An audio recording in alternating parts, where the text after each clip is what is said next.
Hello, everybody. I'm Kathleen O'Hearn, and welcome to the Mercatus Center. Here at the Mercatus Center, one of our goals is to bridge the gap between academic ideas and public policy real-world solutions. Some real-world problems facing the states are decreased revenues, increased budget deficits, and now we're hearing a lot of talk about a state bailout or state bankruptcy. So that's what we're here to talk about today. So I'm happy today to introduce our moderator, Jim Musser. And Jim is the Director of Economic Education here at the Mercatus Center, where he's responsible for leading both the state and federal outreach teams. Previously, he served as the Senior Staff Counsel to the Honorable Jim Bunning of Kentucky, where he worked on budget, tax, and legal issues. So I'm going to turn it over to Jim. Thank you, Kathleen. I can't imagine a more timely topic than the one that we've got today, considering that our states, for the most part, are in serious trouble, some much more so than others. On the way in this morning, I was listening to local radio here in the D.C. area, and Stuart Varney was on, and he was talking about the next big blow to the economy is likely to come from state insolvency, and he particularly pointed the finger to Illinois, California, New York, and New Jersey. And while those states are in the most serious trouble, they are far from the only ones who are facing issues of perennial budget deficits. Our panel today has three important components to it: institutional reasons for the crisis and things that have happened at the state level and things that the federal government has done to help breed this crisis. Federalism itself and how a broke Congress isn't really in a good position to help broke states. And finally, a road forward, and it really starts with accurately assessing where we are and then looking at how we can correct the problems. Our first panelist today is Steve Malanga. He is the senior editor of the City Journal, a Manhattan Institute senior fellow, and a columnist for one of my favorite websites, realclearpolitics.com. You will see most of his work at realclearmarkets.com. And he is the author of a recently published book, Shakedown: The Continuing Conspiracy Against the American Taxpayer. It is about the bankrupting of state and local governments led by public sector unions. Steve writes about the intersection of urban economics, business communities, and public policy, and he was recently cited by Business Week as Governor Chris Christie of New Jersey's intellectual influences. Prior to joining the City Journal, Mr. Malanga was executive director of Crane's New York business for 7 years, and prior to that, he served as the managing editor of Crane. And during his tenure, the publication twice won the General Excellence Award from the Association of Area Business Publications. Mr. Malanga has also written numerous articles on a variety of topics for the Wall Street Journal, New York Daily News, the New York Post, and a host of other publications. You should be sure and look for his book, The New Left, or his other book, The Immigration Solution: A Better Plan Than Today, which he co-authored with Heather McDonald and Victor Davis Hanson. The next gentleman down the line here, some of you were expecting to see Congressman Bishop with you today. Like so many other Americans, he was not able to fly back to Washington. He was booked on one of the 2,000 or so flights that were canceled, and so Mike Jerman very graciously stepped in for us, and we are most appreciative. Mike is the legislative director for Congressman Jason Chaffetz from Utah. He's responsible for advising the congressman on legislative issues with a specific focus on tax and budget policy. Previously, he served as vice president of the Utah Taxpayers Association, which advocates not only lower taxes, but efficient government spending and sound tax policy for both the state and local level in Utah. And he holds an MBA from Brigham Young University. And our final panelist is no stranger to those of us who follow Mercatus regularly. Eileen Norcross is a senior research fellow here at the Mercatus Center. She's with our Social Change Project and the lead researcher on the State and Local Policy Project. Her work focuses on the question of how societies sustain prosperity and the role of civil societies in supporting economic resiliency. Her areas of research include fiscal federalism and institutions, state and local government, and economic development. Eileen has testified before Congress and numerous state state legislatures on a variety of topics, including community development block grants and the use of technology to monitor stimulus spending.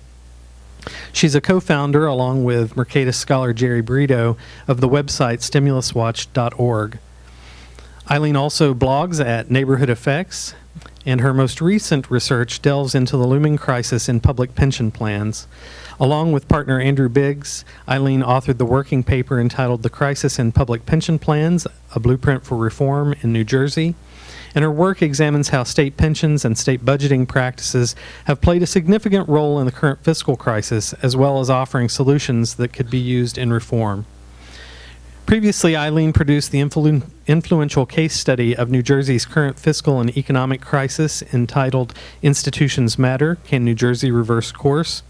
Governor Chris Christie of New Jersey and his staff have used Eileen's reform suggestions in their recommendations for addressing New Jersey's state fiscal crisis. Her work is cited in numerous media outlets, and her op-eds have appeared in the Wall Street Journal, the Washington Times, and numerous other publications. Please join me in welcoming our panel, and let's get started. Thank you. It's a pleasure to be here. I spend so much time reading blogs from folks at Mercatus and downloading some of your studies. I feel like I've been here. This is actually the first time I've ever been here, but it's such a virtual world these days. What I want to do, I want to talk a little bit about some of the impediments to cutting spending at both the state and local level.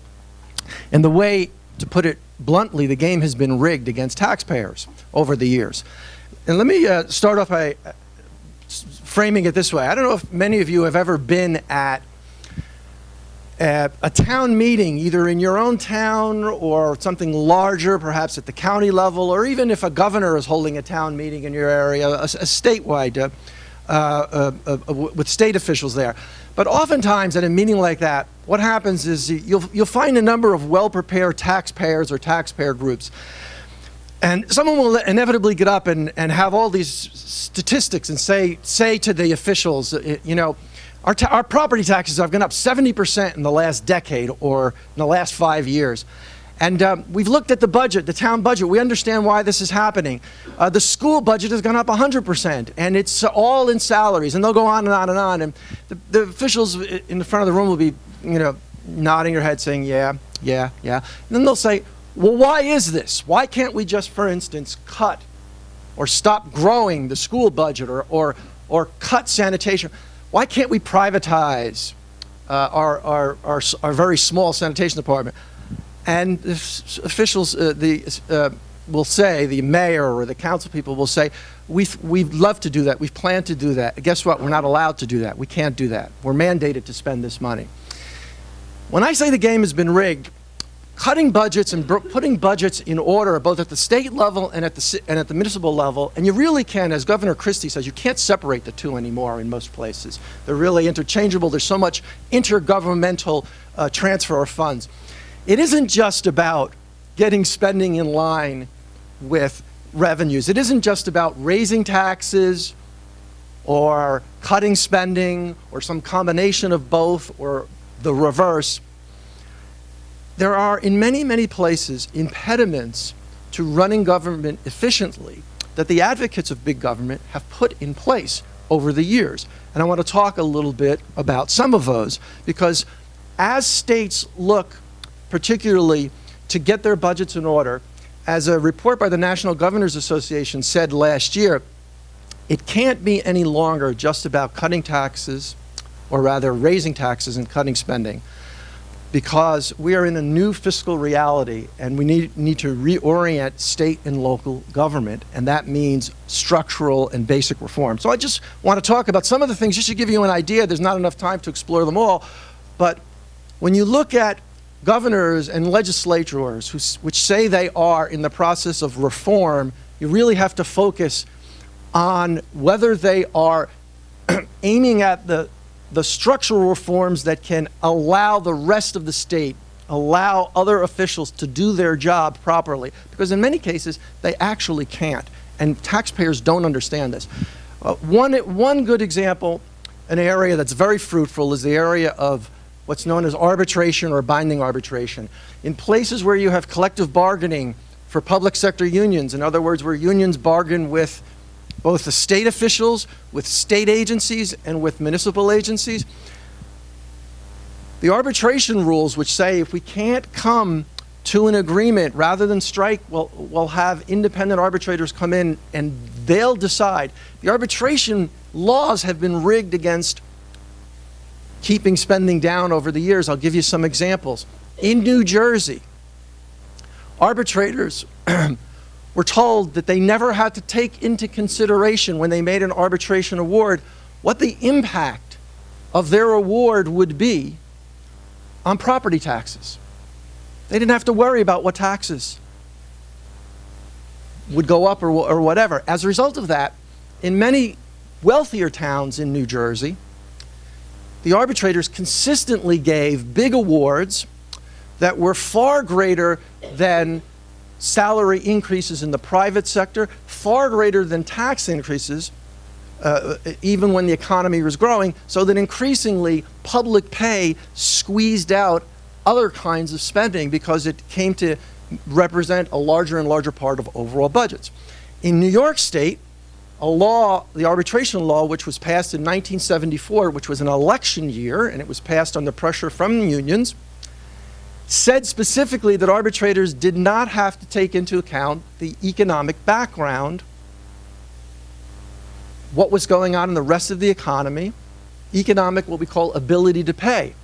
As a result of this, over the years, you have things like a recent arbitrator's ruling in New York where the Metropolitan Transportation Authority, which is the subway system in New York State and City, it's virtually broke. It has incredible debt. My colleagues, Nicole Gelinas and E.J. McMahon, have written about how it's essentially insolvent. They're raising fares. They're dependent on stimulus money to get through the last budget. Arbitrators gave the transit workers 4%, 4%, and 3% over 3 years last year, when you have 0% wage increases in the private economy at that particular time. No context at all. There are a lot of other places where you have similar things going on. Now, we're starting to see reform. New Jersey just signed a law in December, the governor signed a law, that basically says that if you go to arbitration, the most arbitrators can give is a 2% increase. That's to discourage unions from automatically going to arbitration and not negotiating in good faith. In addition to this, Andrew Cuomo, the new governor of New York State, has talked about perhaps reforming arbitration, and John Kasich is talking about this in Ohio, and so is Scott Walker. So we're starting to see some movement. And if you look at the individual states, you'll see the laws are have been gerrymandered in different ways in different states. So there's not one solution. But it's very clear when you look at the number of governors who are now, because it's actually okay to talk about this, standing up and saying, oh yeah, by the way, and the number of mayors saying our hands are tied and have been tied.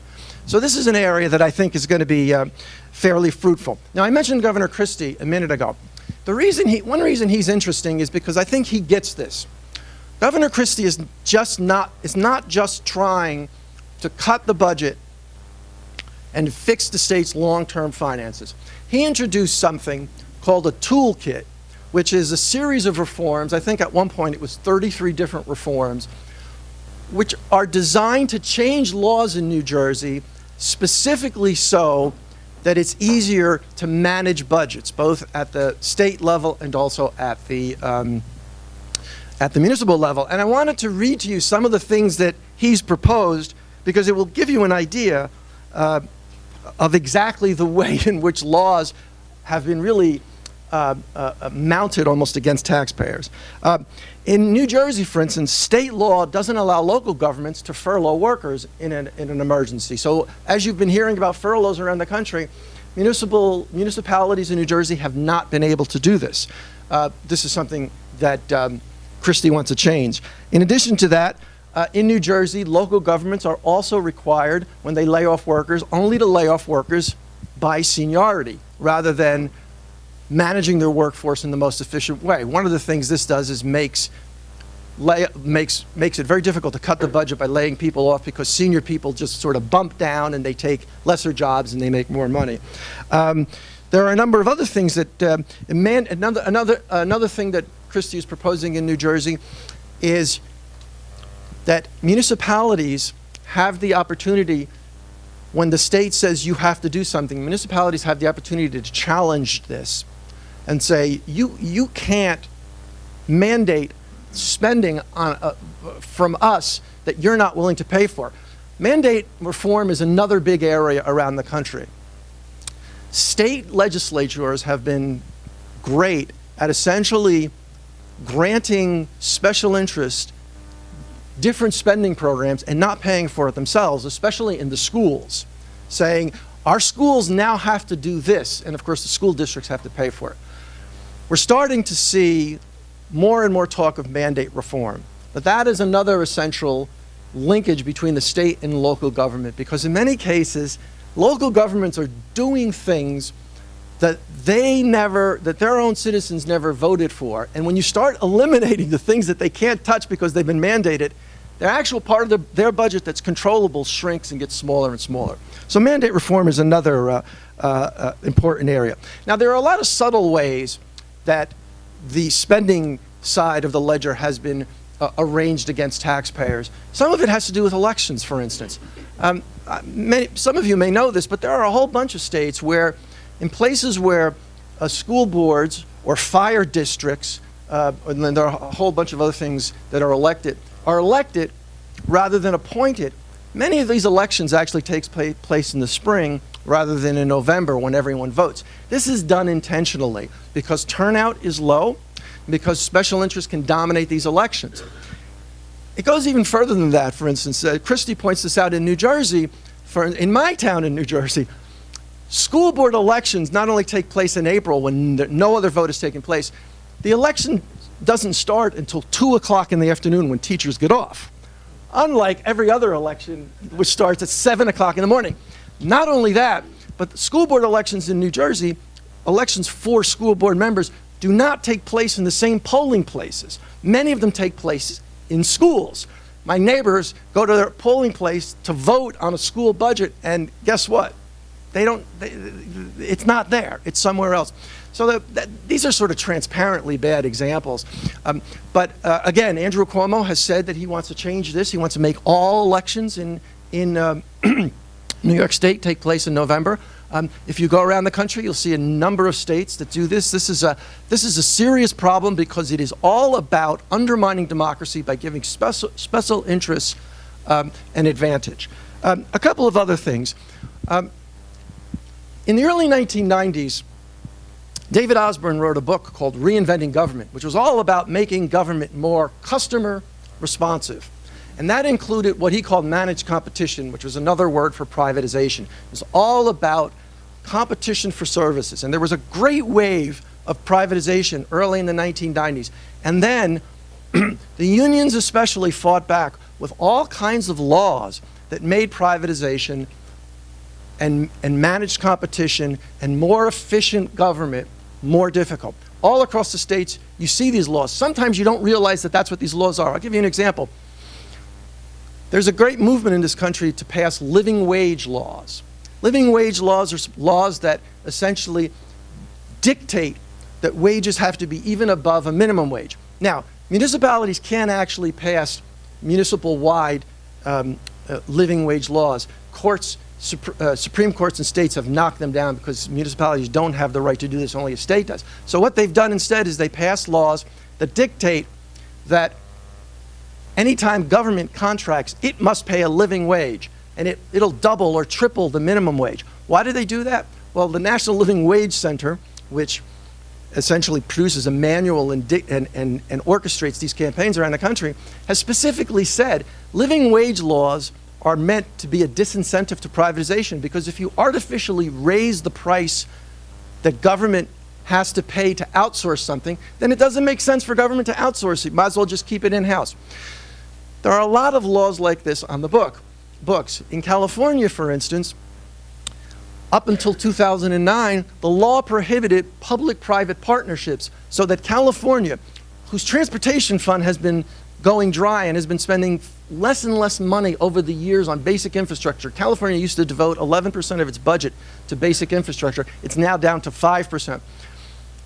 California has tried to tap the private markets. They've tried to tap private construction firms. The law said they couldn't do it. And even when they got the law changed through initiative, Governor Schwarzenegger got it changed through initiative, the unions have challenged it. In fact, they've just essentially gotten an injunction against the first public-private partnership that's going to be created in California to build a Presidio highway, which the California Transportation Authority, Caltran, estimates would save the state via public-private partnership $123 million. The unions are standing in the way of that right now. There are a whole bunch of other things we could talk about. I don't want to take up too much more of your time, but we can talk about this perhaps in the question and answer area. There's one other thing that I do want to mention. If there is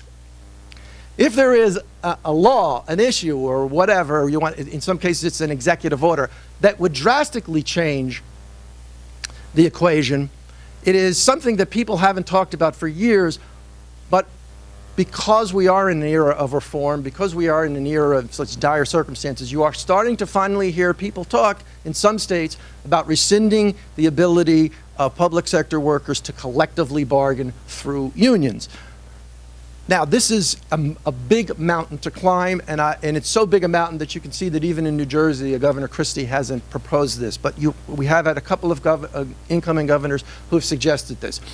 Collective bargaining for public sector workers is relatively new. It really took off in the 60s and the 70s. You can go all the way back to FDR, who said that collective bargaining has no place in government because government is a monopoly. George Meany, the leader of the AFL-CIO, said, how can you collective bargain with government? Collective bargaining with government by public sector unions gained its momentum when a series of political leaders, starting with Mayor Wagner in New York City in 1958, wanted to essentially make public sector unions their allies. In Wagner's case, it was he wanted to make them allies against Tammany Hall and his battles with Tammany Hall. He needed political allies. They were a great choice. Now, very quickly, union leaders in New York City figured out the implications of this. As one union leader, Victor Gottbaum, famously said, something that's been quoted over the years again and again, essentially now we have the ability to elect our own bosses. Yes, that's right. And unions went out and did that. In fact, if you look at the Center for Responsive Politics, which has a list of the biggest campaign givers to in American politics in the last 20 years, it's a list of about 100. The American Federation of State, Local, County and Municipal Workers is number 3 on the list. SEIU, half of which is public sector unions, is number 11 on the list, and the National Association of Teachers, I think, is number 6 or 7 on the list. Clearly, collective bargaining made a tremendous impact on the relationship between public sector workers and government, and I think at the expense of taxpayers. So we're actually starting to see people even bring up the issue potentially of rolling back collective bargaining. And we do know, some of you may know that Mitch Daniels actually did this in Indiana, because he discovered in 2005 that there had never been a piece of legislation passed to give workers collective bargaining rights in Indiana. Instead, it was done by executive order, and he simply rescinded the executive order. So I am going to stop it right there. The goal, I would say, is that when those taxpayer groups go to these town hall meetings and they have this list of things to say, and they challenge public officials, we want to get to the point where public officials can no longer say, we know, we just can't do that. We want to put these decisions in the hands of public officials where they belong, rather than having their hands tied by this kind of legislation. Thank you. Well, first of all, thank you. I used to work for a taxpayer group back in Utah, so I can understand that. Yeah, I am. And I have a feeling the Utah elected officials are probably a little bit different than the New Jersey elected officials. At least if you look at the financial reports, it would seem so. First of all, I apologize for those of you who are expecting a U.S. congressman today. I kind of feel like Miguel Batista, for those of you who are Nationals fans. You remember he was the guy who came in at the last minute to pitch for Strasburg when everyone was expecting Strasburg instead, and he got booed. And then, of course, he made that Miss Iowa comment. And Iowa's a state, so I guess we're talking about states here, so that's an appropriate segue there. Hey, I work for Congressman Chaffetz. I'm his legislative director. And like I say, I usually don't get to speak on behalf of other congressmen, but I do get to speak on behalf of Congressman Chaffetz from time to time. And he has introduced legislation I think is really appropriate for a discussion today, and that's HRES 23. And basically, HRES 23 does two things. It first of all expresses opposition to a federal bailout of state and local government employee pension plans, as well as what they call other post-employment benefit plans like health care and other for retirees. And in the second, it urges states to move from a defined benefit to a defined contribution system. And I think you'll probably be talking a little bit about that if you're talking about future solutions.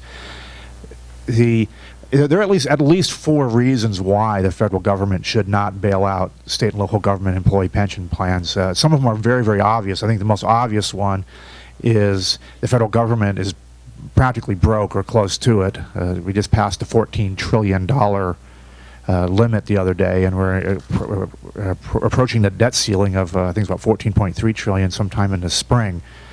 And so obviously it's kind of like one beggar asking another beggar for a buck, or some money for coffee or whatever. It's just it shouldn't happen. At least the federal government should not be bailing out, considering its own precarious financial situation.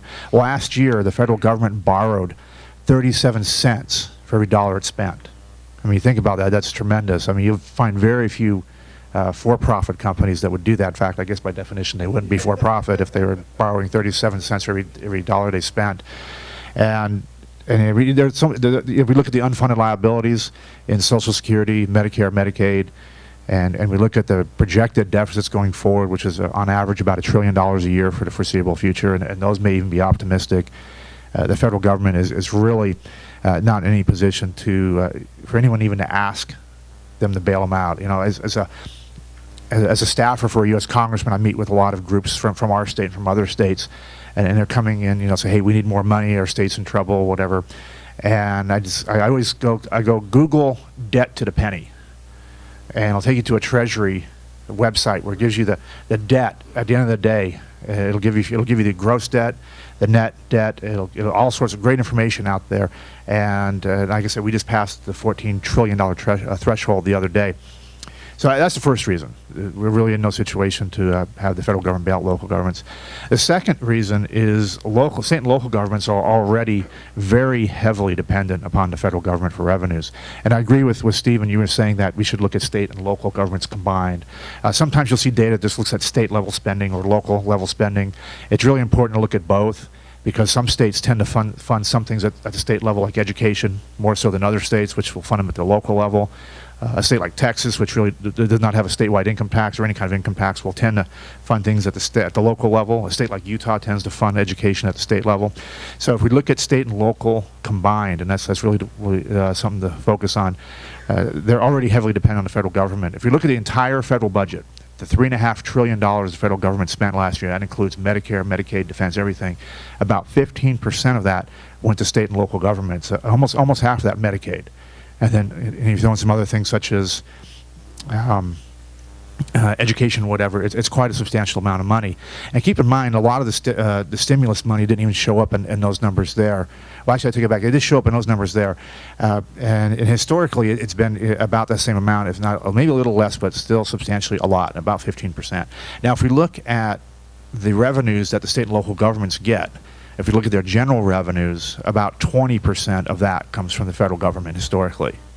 So if you look at the revenues, the general revenues would be sales taxes, income taxes, property taxes, motor fuel taxes, et cetera. And then you throw in the federal amount, it's about 20%. So at what point, it's really hard to talk about federalism and states being independent of the federal government when 20% of their general revenues come from the federal government. And so this idea of making them even more dependent on the federal government by having the federal government bail them out because of what I think most people would say unwise choices with regards to their state and local government employee pension plans, which really doesn't make any sense. A third reason is, not all states have been irresponsible. You have the whole gamut. We talk about Illinois at one end being very irresponsible, and then there are other states that are, I guess, are doing, considering the circumstances, doing okay. Utah is kind of above average. We're certainly not Illinois, but we may not be as good as some of the other states, although we've made some changes.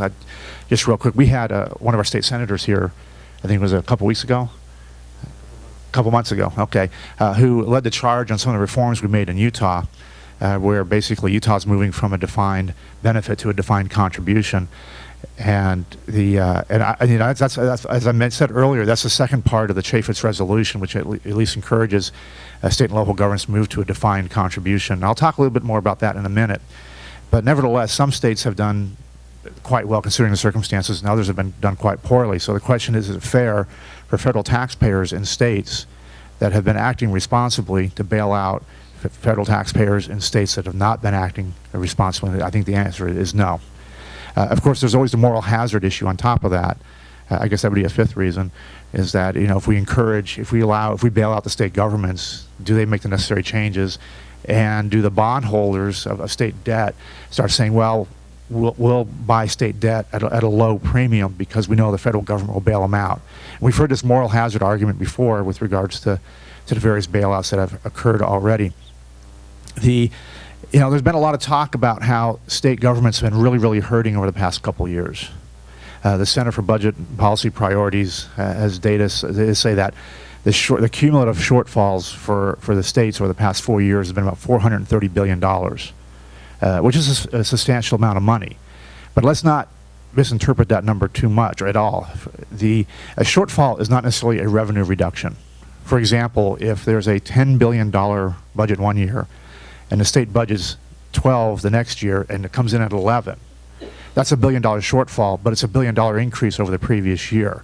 So when you hear about budget shortfalls, we have to keep that in mind, that a budget shortfall is not necessarily a reduction in government revenue. In fact, I was looking at some data the other day. If you look at, again, state and local tax revenues going back over the past several years, they haven't gone up, but they haven't really gone down that much either. And for the 12 months ending in June 2007, according to the Census Bureau, state and local governments collected 1.25 trillion in revenue. That peaked the next year at 1.295 and then dropped to 1.26 trillion. So there has been a slight drop over the past 2 years, but it hasn't been catastrophic. There's a report that came out the other day. I'm not sure if anyone saw it. It was from the Census Bureau. It said state revenue's down 31%. Anyone see that? I don't know if you saw that or not. I'm on their email list, and it says state revenue's down 31%. It's like, oh my gosh, that's catastrophic, because that means if they're down by on average 31%, someone's got to be down 50%, right? And so I looked at those numbers very carefully, and I'm glad this really hasn't gotten a lot of traction yet, although I suspect somebody will pick up on it. The state revenues really haven't gone down 31%. What it was an adjustment in it was actually a write-down in assets that shows up as a negative revenue on the revenue sheet. But if you look at revenues for state and local government for the past several years, they've been flat. They haven't been like hugely negative. They've been maybe down a little bit, but not a lot. And if you go to the previous 10 to 15 years before the downturn, there was actually quite a bit of solid state and local government revenue growth, about 5.5% to 6% per year, which on a national average is is certainly in excess of inflation and population growth. Our population grows by about a little less than 1% per year, and inflation during that time is about a little over 3%. So we're really talking about state and local governments that have increased spending beyond inflation and population growth combined. So when people say that the federal government has an obligation or somehow has some kind of interest in bailing out state and local governments because they've been hit so hard, and because state and local governments have to balance their budgets, whereas the federal government doesn't, at least not statutorily or constitutionally, then the data show that state and local governments have not been hit as hard as they said. I'm not saying they haven't been hit hard at all. I mean, I guess I used to lobby on state and local issues in Utah, and I left Utah right as the time the budget was starting to get a little difficult. And balancing a budget is a hard thing to do, so I definitely don't want to understate the difficulty that the state and local government officials have. But as far as the world coming crashing to an end at the state and local level, it's just not true. As far as revenues are concerned. As far as expenditures are concerned, that's a different story. And it's kind of what we're talking about today. I want to point out just real quick what's happened in Utah. You've heard of New Jersey experience. We'll talk about Utah very quickly.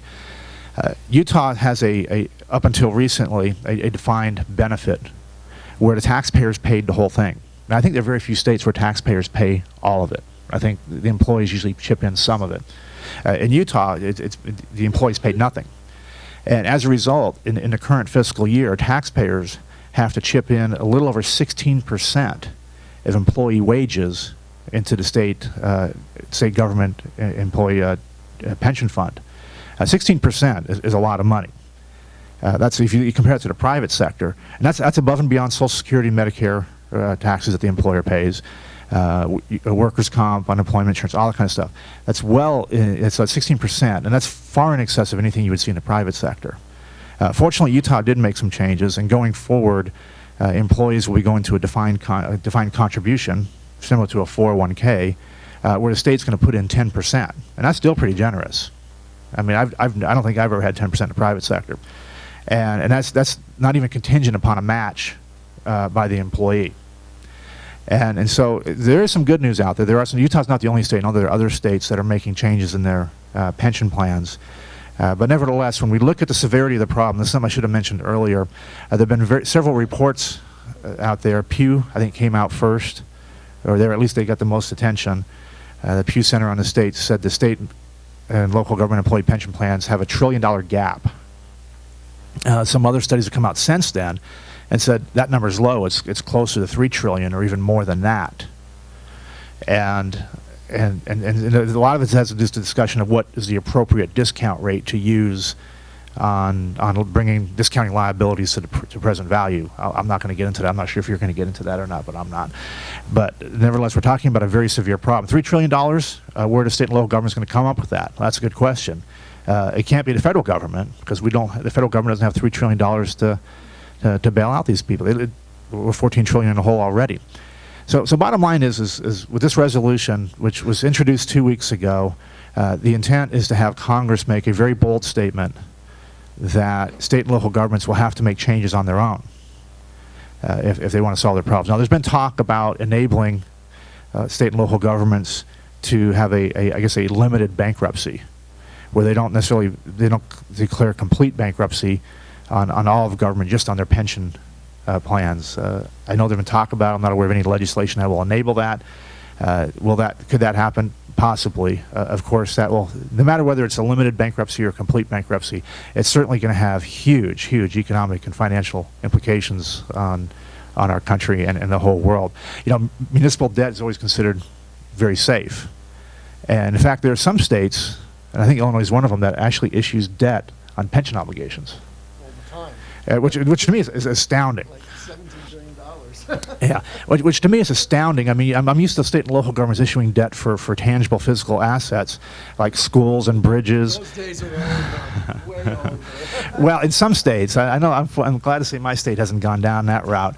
But the fact that there are actually people willing to buy these bonds is, I mean, I wouldn't touch these bonds personally with anything, unless of course the market is banking on a bailout from the federal government, and maybe that's priced in there, that they're expecting the federal government to bail out these debt out these obligations for the pension plans.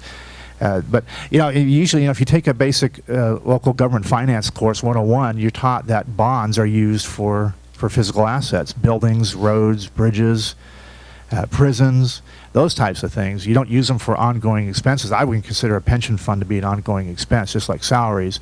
I was talking to our state treasurer, and he says, yeah, Utah doesn't do this, but people justify it. They use this arbitrage. We'll borrow at a low rate and then invest it at a higher rate and make some money off that. I really didn't think that was the purpose of state and local governments, to get into the arbitrage markets.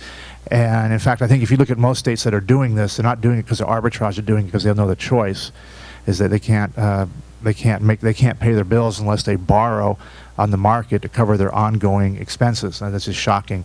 And it really shows you how dire some of these states are. So bottom line is, we're going to advocate for no bailout of state and local government pension funds. And we talk about pension, by the way, it's not just pension, it's also the post-employment benefits, such as health care. And for those of you that are following the Postal Service financial situation, you'll know exactly what I'm talking about. It's not just state and local governments. There, you have all sorts of unfunded liabilities on the retiree health care side that these bills are coming due.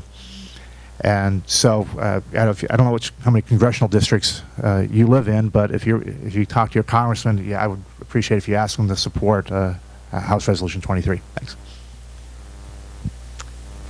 Thank you. And sorry, I'm glad you mentioned the pension obligation bonds. That's one thing I covered in my paper, Fiscal Evasion, and these are some of the tactics that some state and local governments have been engaged in to try to escape from their spending problems and where they're hiding their deficits. My presentation is going to talk a little bit about the persistent structural deficits in state governments, and I'm going to focus on Maryland today. I have a paper out called Maryland's Fiscal Slide, which is in a new journal called the Maryland Journal. So I'm going to go through Maryland as sort of one of the states that's suffering from this structural deficit problem. So to begin, sorry, which one? This one? Sorry? This way? Okay. Sorry. Okay. Okay, so we still have persistent large gaps in state budgets. Revenues are starting to stabilize. The stimulus has been spent, and the states are well aware that they are now facing what they've been calling the ARA cliff. They've spent about 37, that cliff represents $37.9 billion less money. Last year, states closed an estimated budget shortfall of about $90 billion. But now states are starting to see the gaps open up again. 15 states are now reporting gaps of about $26 billion. Of course, we all know the worst actor is Illinois.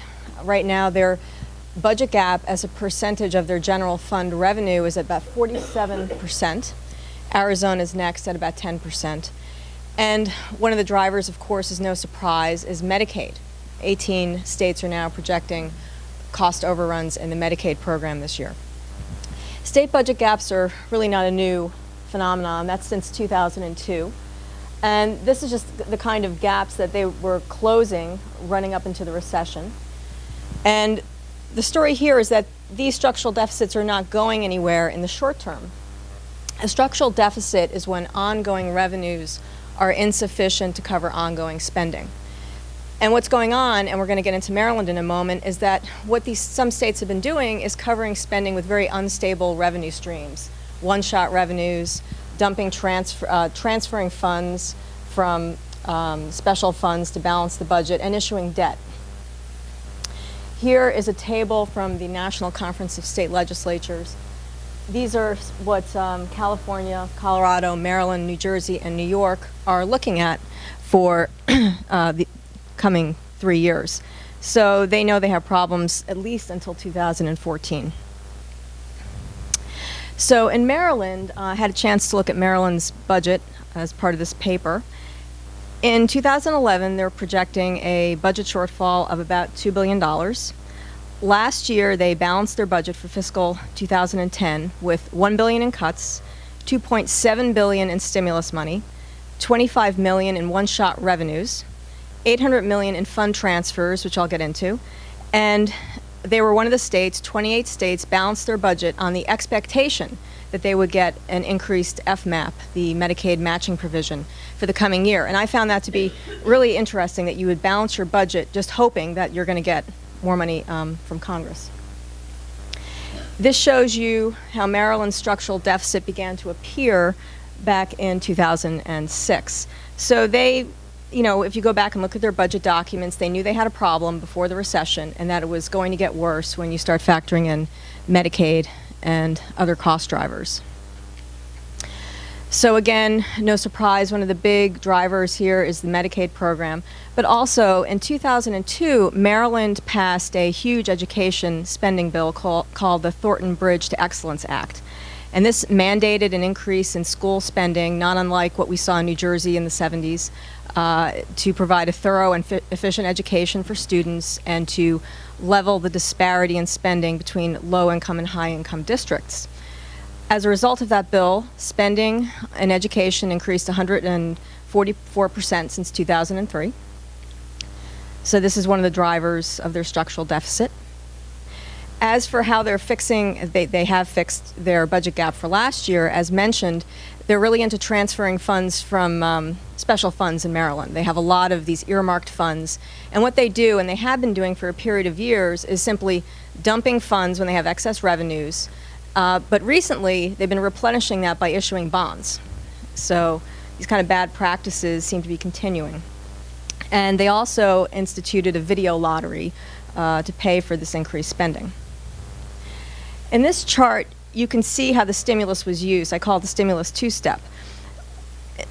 The total number of cuts in Maryland's budget only totaled about $1.6 billion. The stimulus covered $2.8 billion. So you can see right there that they're relying heavily on this sort of one-shot stimulus money, and the cuts are not nearly as great.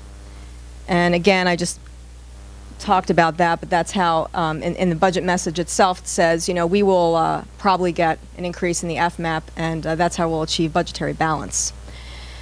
Another interesting thing about Maryland's budget is what they did do with their stimulus money in specific.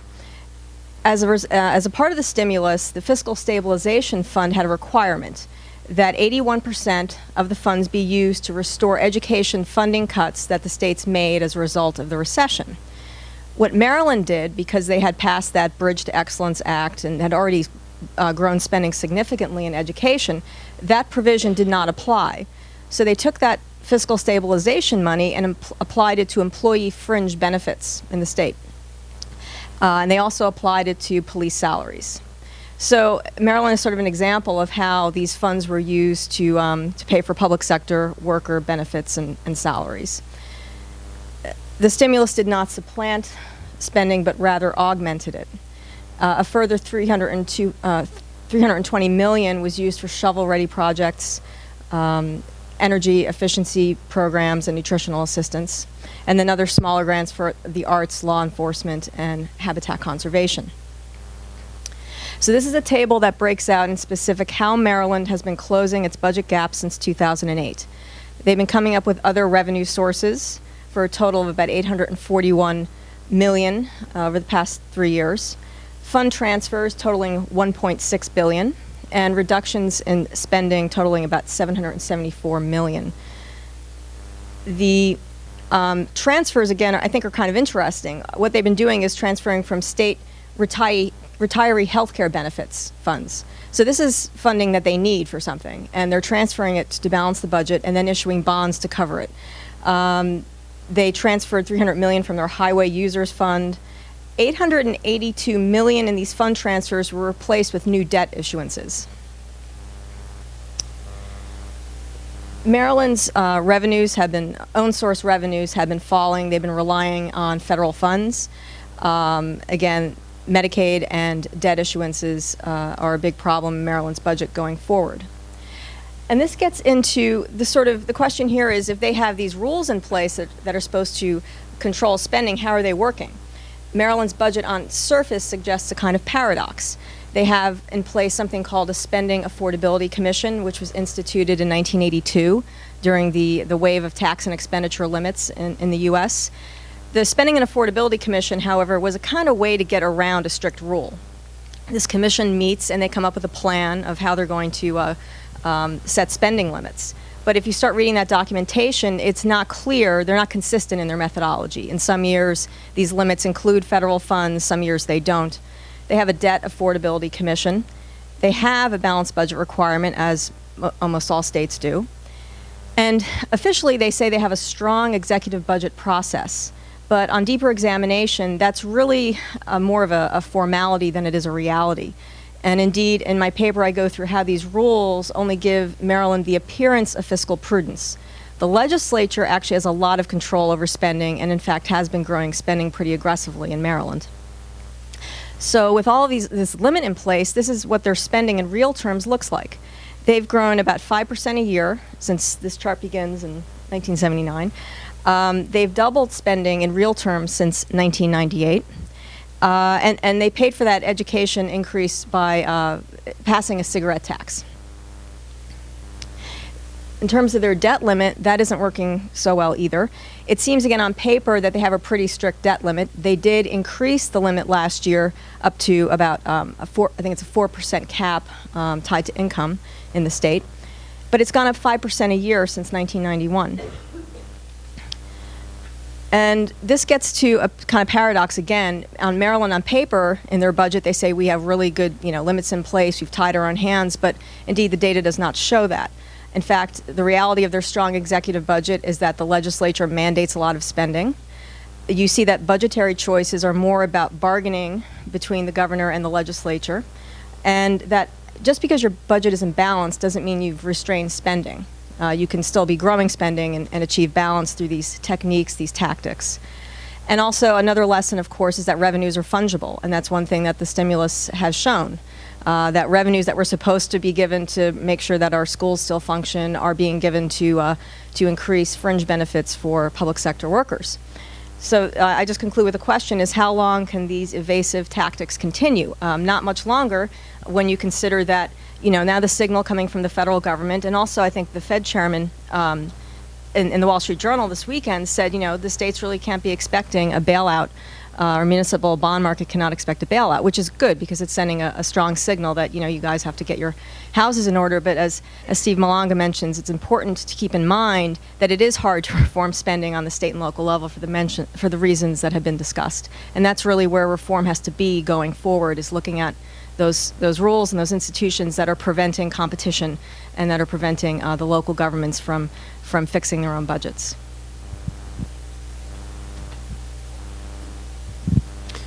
Thanks, panel. This was a great discussion. We are running close to the bottom of the hour, and we've got time for a question or two. I'll ask first, do we have anyone from live streaming that has posed a question? Seeing none, I'm going to exercise my prerogative as the moderator and ask the first question then. Mike, you have talked about the resolution that's been introduced, and I'm sure there's a reason that it's a resolution rather than a bill. Can you explain to our listeners why that would be? In fact, we were going to have it as a bill, and when we were talking to the attorneys that draft these types of things, they said, you realize that Congress cannot bind the actions of future Congresses. In other words, if we were to pass a bill saying federal government cannot bail out state and local government pension plans, someone could just come along a year or two later and say, I want to bail out state and local government pension plans, and oh, by the way, I'll just repeal the bill that you just passed last year to do that. So either way, not that that would necessarily be running a bill, as opposed to a resolution, would be a bad thing, but in the end, it's about the same. And sometimes it's easier to get a resolution passed than a full-fledged bill. But on a separate subject, I wanted to talk about something very, very quickly, I think, which kind of is a focal point of this whole discussion. And when we talk about retirement plans, we talk about defined benefit and defined contribution. It's just something that really occurred to me the other day. I used to work in a private sector where we had 401ks. And it wasn't until I started working for government that I had a pension, or I was eligible for a pension. And I said, I kind of like the 401k better than the pension because it's my money. And I was wondering, why do the unions negotiate for defined benefit? And it occurred to me why. It's self-justification. No one's ever paid dues to a union to defend their 401k once they retire. In fact, if you go around in D.C. at the bus stops and on the metro, you'll see these signs from the National Association of Retired Federal Employees that say, laws can change, including your retirement. And it shows an eraser going through retirement. And I thank goodness for cell phones with cameras. I took a picture of that and sent it to everyone I knew, and said, "This is why government employee unions have defined benefit instead of defined contribution, because it justifies the existence of unions more than anything else. Because, like I say, I'm not going to pay anyone a dime to defend my 401k. All the companies I work for can go bankrupt tomorrow. My 401k is secure. But if it was pension, it'd be a different story." I see Dave Kirby from our sister institution, the Institute for Humane Studies, has a question. Could we pass the microphone to him, please?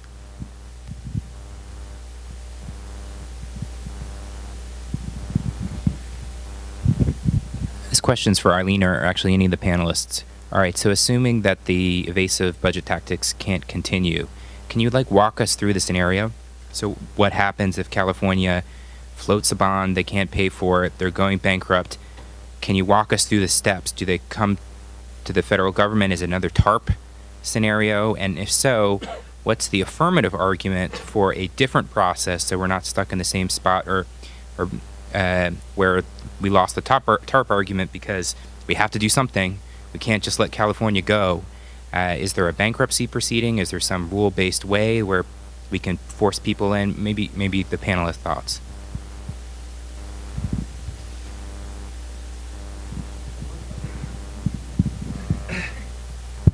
First of all, there's 50 states, and they have hundreds of municipalities each, and that's part of the problem. So there isn't a simple way to describe this. I think you're far more likely to see a credit crisis at municipal levels first, impacting state level. You remember that Pennsylvania had to bail out Harrisburg, even though Governor Rendell said he wasn't going to do that. Why did he do that? Because suddenly when Harrisburg was saying, well, it's not just these bonds over here that we can't pay, it's our general obligation bonds that we can't pay.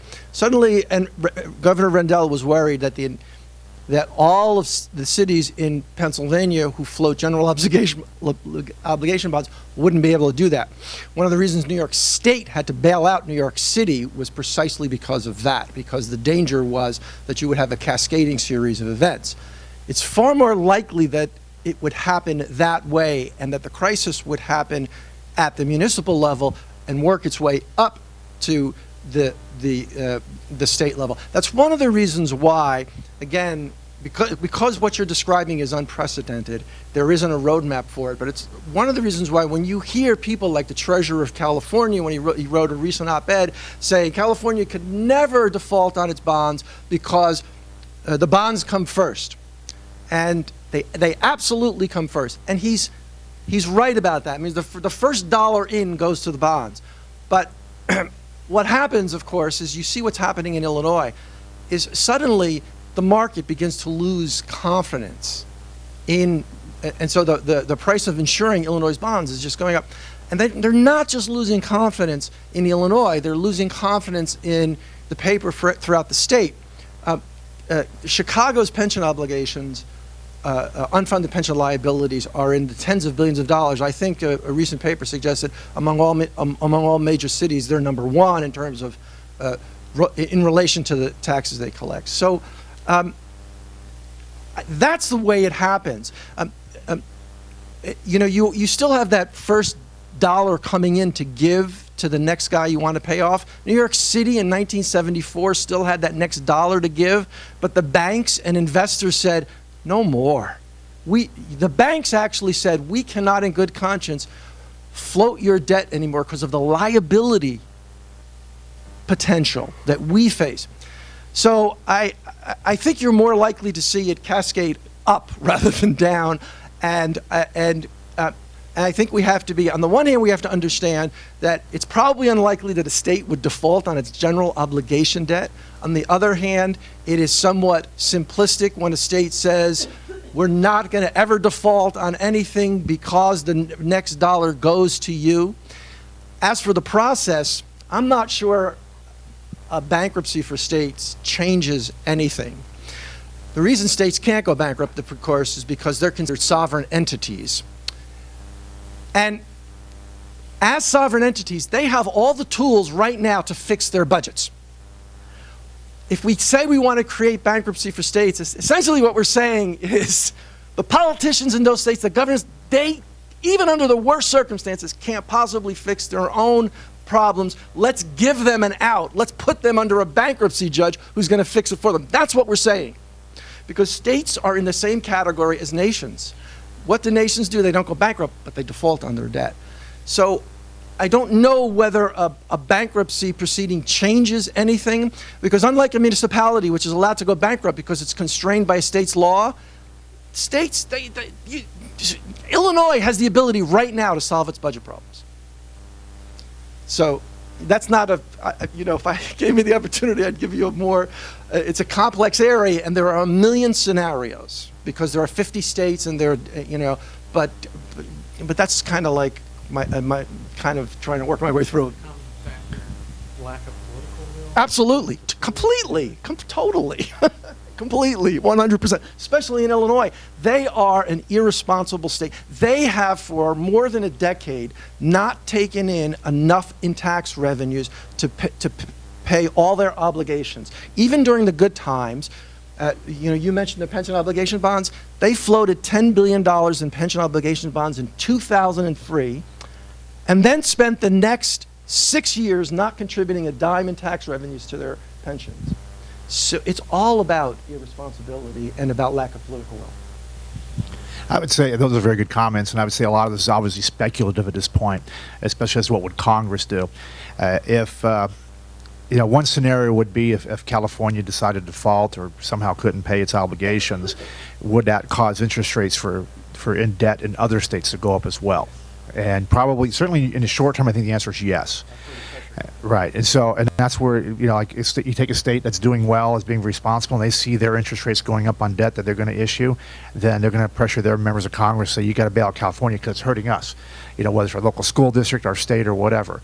However, it's a possibility, in a not so short term, that there could be a flight to quality at the same time. Maybe not initially, but if people say, maybe, well, there's just not enough of it. I mean, that's the problem. It's a small state. But you take the Utahs and the other states. Especially some of the resource-rich states that are doing well right now. Who knows? Maybe you can see the same effect we had with treasuries. We're saying, well, at least these states are safe. And so the question is, would there be a fear of contagion like we're seeing in Europe? Okay, if we let Greece default, is there a domino effect? Spain, Portugal, Ireland, et cetera. I don't know if anyone knows. I think in the short term, I agree that you would see prices go down for existing and future debt from other states, but in the long run, who knows? Maybe there'll be a flight to quality and there'll be less pressure in Congress to bail out a large state like California. I think we have time for just one more question. Gentleman right here. Kathleen.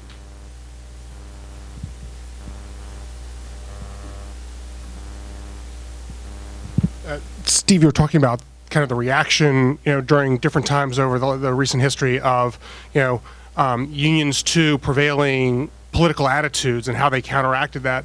Is part of the crisis that we're seeing right now, almost a reaction from those that don't want to cut government spending to I think a common reading of the elections last fall, that broad swaths of the American public were saying enough government.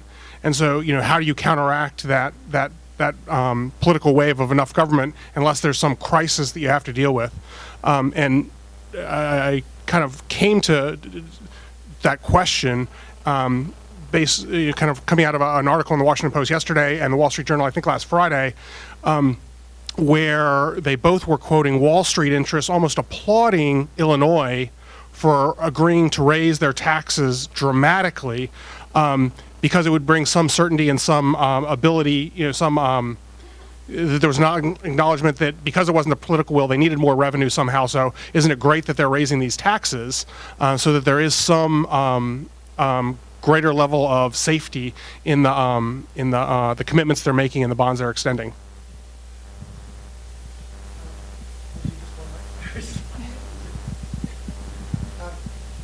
First of all, let me react to that, because that's a crucial point, and taxpayers need to understand this. Now, I remember this going all the way back to the various fiscal crises that I've covered in New York City. I was too young to cover the one in the 70s, but I certainly covered the one in the late 80s and the early 90s. Taxpayers should not believe that the municipal bond market is going to bail them out by demanding fiscal responsibility. What the municipal bond market will demand is higher taxes. Consistently, through New York City's budget crises, every time New York City raised taxes, and before Giuliani became mayor, they did it often, every time they raised taxes, the rating agencies stood up and applauded, and so did the muni bond market. So taxpayers should not believe that the muni bond market, that there are bond vigilantes who are going to bail out the taxpayers. What the bond vigilantes are going to demand is a stream of revenue, and that's what they're interested in. So that's why that's so important, and it's an interesting. I missed the piece that you mentioned, but it's a crucial thing to understand. Separately, let me just say that one of the reasons the political dynamic is changing. I mean, it isn't just about the taxpayers don't want a bigger government. They finally understand the issue. If you look specifically at the polls, for the first time, you have seen a dramatic turn. Rasmussen actually, with fair consistency over the years, has polled about unions and public employees. I've never seen the numbers change as much as they have now, especially even towards attitudes towards teachers and public safety officers. They suggest that taxpayers have figured it out. And Lord knows, some of us have been writing about it enough so that over the years, there's certainly enough out there now. And I think it isn't just this general feeling we want smaller government.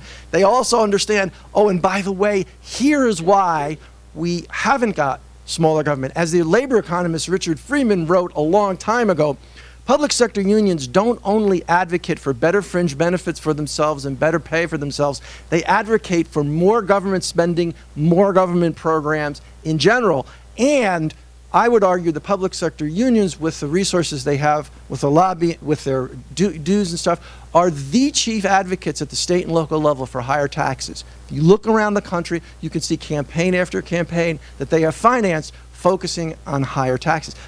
Taxpayers have figured that out now, and I think that's one of the reasons you see an attitudinal shift, not just in Washington with the Tea Party, but in places like New Jersey and maybe in New York.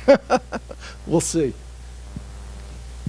And I'm sorry to end lively discussion, but our time has expired, so we're going to have to leave it there. I suspect that our fine panel will be staying around to speak with you if you have direct questions, but we need to wrap it up. So let's thank the panel, and thank you for being here.